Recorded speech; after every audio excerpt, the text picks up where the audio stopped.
All right, this is going to be fun. 10 albums that changed my life. And really starting way, way, way back. I saw a lot of shows as a kid with my folks being in entertainment, my mother being an entertainer, my father being a maitre d' showrooms in Las Vegas, Reno, and Lake Tahoe. Saw Bobby Darin very young, Mac the Knife, Beyond the Sea, all that. And then Tom Jones, when he was doing Otis Redding, Wilson Pickett, Sam and Dave, Beatles covers, amazing, with I think about a 10 or 12 piece band. Fantastic at the Old Flamingo, the original hotel that Ben Siegel had built. And that was around 1967 as a 10, 11-year-old kid. Myron Cohen would open for him, and he became a friend of mine. He would have lunch with me because like a military brat, I was a hotel brat. I would go to the hotel to eat lunch or dinner or both, and to see my father. My dad was my best friend, man, I'll tell you. But that was fantastic. But that led the way for Elvis at the International. We were there the first night, opening night. I talk about that often. And we saw the King about 5 times at the International from 69 to 72. Set the stage for my first rock concert at the Las Vegas Convention Center. That would be Smith, when their big single was Baby It's You. And I just love that song on the radio. Got to see them open for Three Dog Night before they went full-on commercial. And Three Dog Night was cool, and I got to hear Chest Fever. Of course, that led me to listening to the band.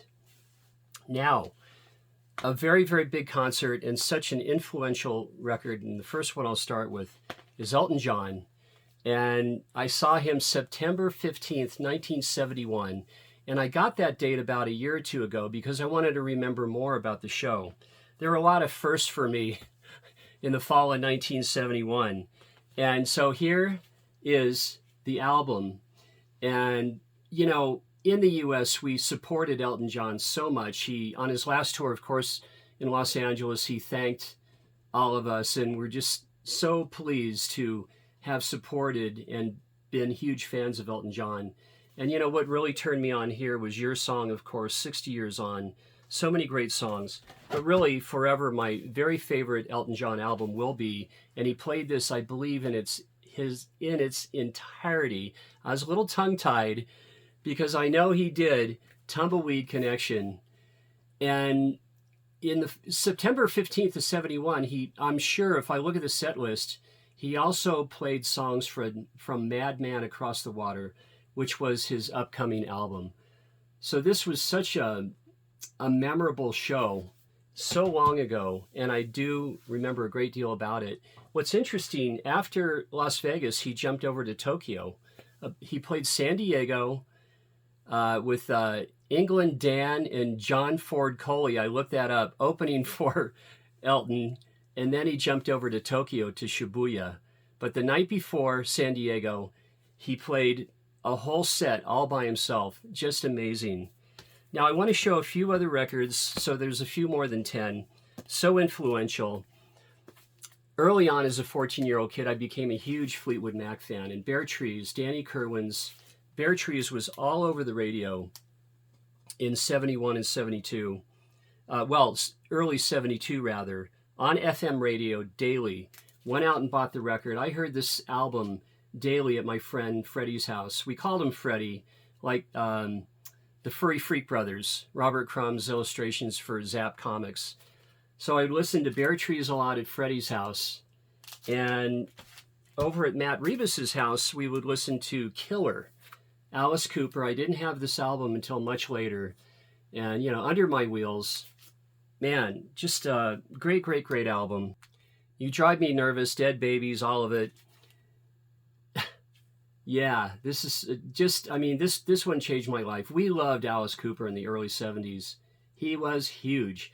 I saw him in the early days, in the early 70s, about 3 or 4 times, actually. And here's the back cover. Now, another band, when people think of me, like, yeah, JT, what kind of music did he listen to? That would have been, bam, Traffic. I was such a Traffic head. I really was. And this album, I remember where I was, when I went to buy it, how much, $10 to buy this album. This is the repress My OG, I tucked it away because I'm gonna open this one up when I feel like listening to Low Spark. But such a wonderful album. Jim Capaldi. Here's Stevie Winwood. Now, around this time, he was getting ill. He had gut problems, but we do know that he got over that. Love Jim Capaldi. And I love Jim Capaldi's solo album, Oh How We Danced. That's a great album, really is. And Whale Meet Again. I mean, he really did a lot of, and of course, Dave Mason. Dave Mason, he was on the first two albums, and then Welcome to the Canteen, the live album. So he was really on 3 Traffic albums as a founding member. Another album that we love so much, and this is my favorite album of this artist, and I have another artist very similar to this one, that would be the Slider T-Rex. Love this album. Spaceball Ricochet, everything on here. Just a cool record. I love this record. And another very, very influential record was a comp, because here's the Big Ball. Now, the songs on here, we sent the coupon. We sent the coupon in for $2 and you got this comp. This is, I have other ones here, I'll show you. I have these. I actually now, because I thrift so much, I have about 10 of these Warner Brothers comps rather. And forever, my favorite will be the Big Ball. It's just the very, very best. I mean, you've got Wildman Fisher on here. The 4th side is so cool. And this is what turned me on to the Grateful Dead, because the last cut is Turn On Your Love Light with Pigpen, Wailin' Away, and the Dead.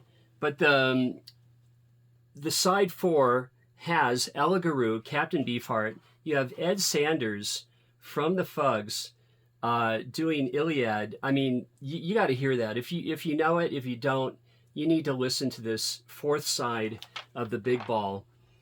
And then the GTOs, really an offshoot of the scene in Los Angeles with Frank Zappa. And then Beefheart's Ella Guru is here. We have Wildman Fisher.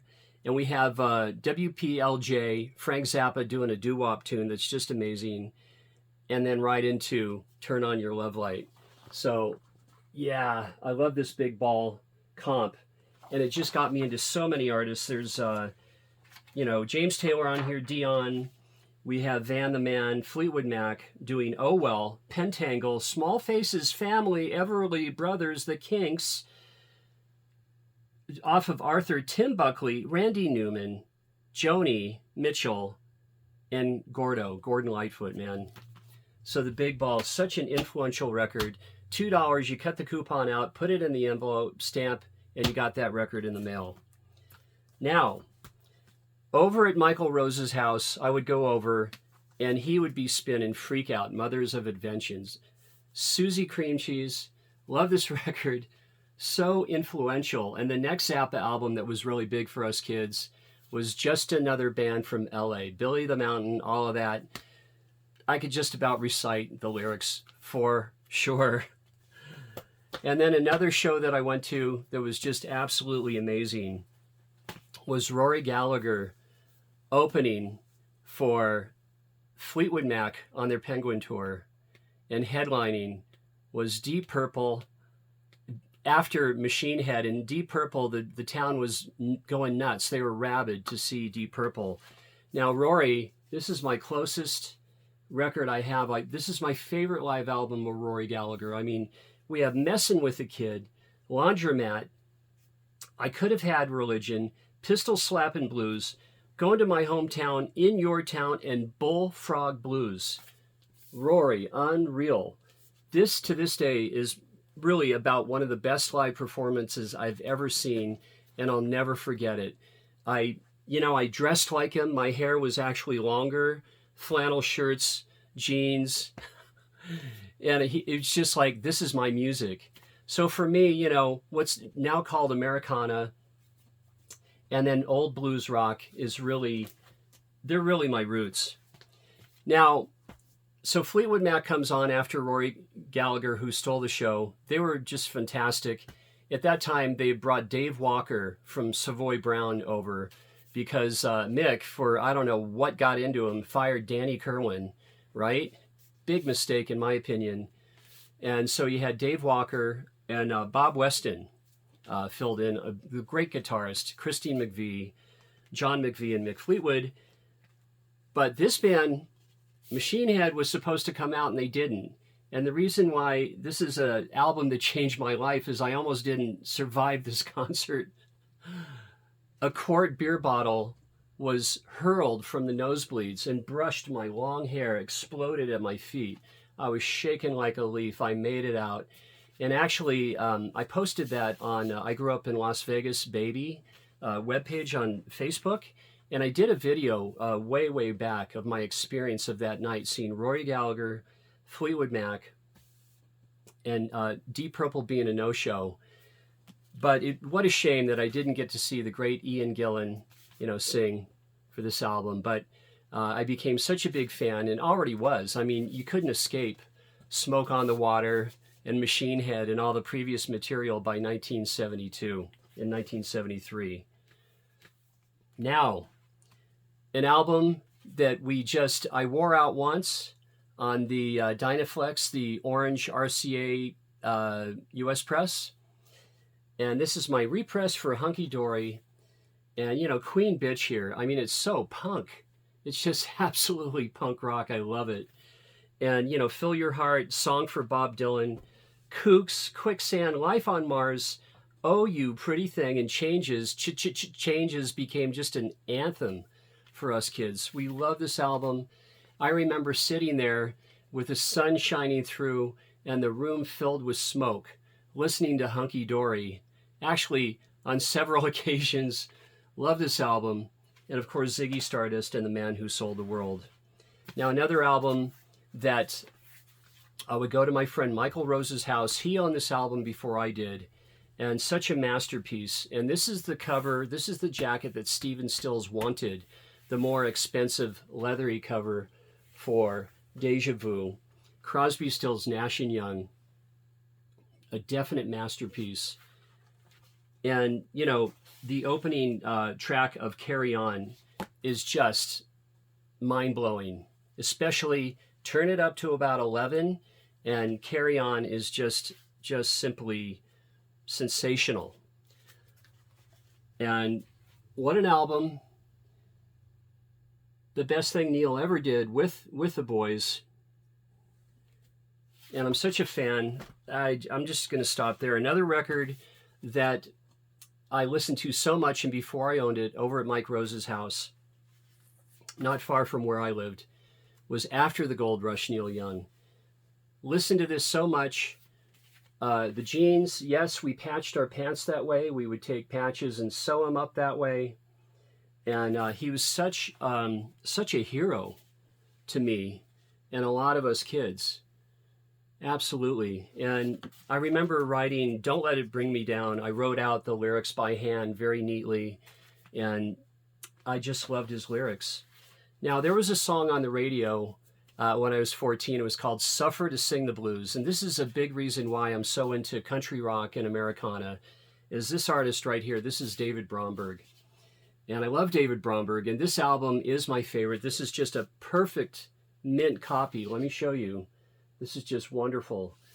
And you've got to suffer to sing the blues. And he's, he's a student of the old Delta blues, and what a master on guitar. Let me show you David. And I bought this record, and I'll never forget, I brought it home, and my sister and her boyfriend gave me a really hard time over this, mostly because of David's vocals. I mean, I love it. And my favorite track on here is Mississippi Blues. George Harrison plays the Hold Up, all that killer slide guitar on the last track here. This is just a wonderful album. Lonesome Dave's Lovesick Blues, Pine Tree Woman, and a traditional Mississippi. His version of Delia is just the best version of Delia I've ever heard. Once again, David Bromberg. And then here's a show that was just absolutely amazing. And I saw Tull in 1972, June of 1972. and that was Aqualung. And this is an album that I played probably more than any other record, except for one more that I'm going to show. And yes, you see this all the time.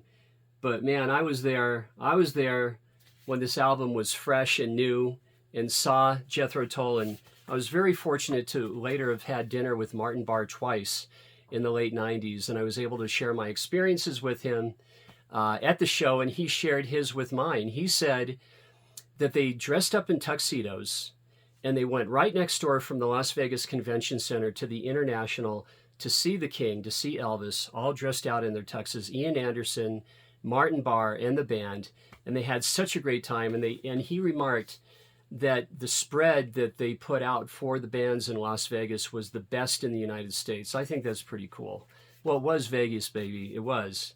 And that's the style in the late 60s and early 70s.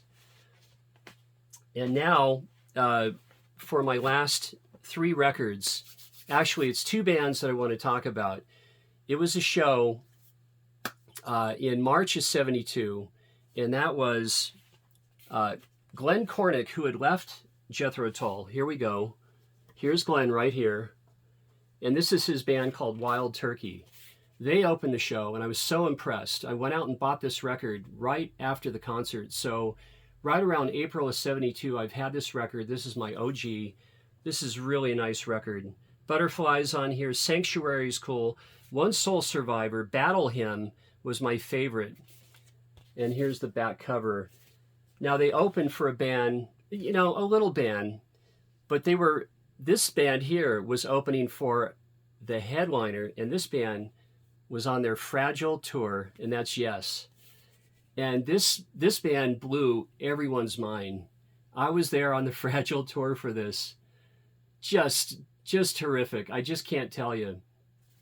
And we were so turned on to Yes. I mean, we just what did we just see? It was just absolutely entertaining and amazing and just cosmic is all I can say. And you know, I'm going to get the Steve Wilson remaster. I have some others. Well, actually, I have this on CD, on the SA CD, and it's just right over there. But these boys opened for this little band on their Master of Reality tour, right? And, you know, this was great. I remember I was out getting a drink, and all the kids, hey, Iron Man's playing. We ran back in to see Sabbath perform Iron Man. But I got to tell you, the performance of Fragile and Yes was so overwhelming that they really stole the night. So these are just, you know, these are records that pave the way for everything else I like. I mean, obviously, and I'm still doing it. You know, I'm going out there digging for records. I'm just enthusiastic about it. I have so much incoming. And guys, thank you for watching this. I had a good time doing it. See you on the next one.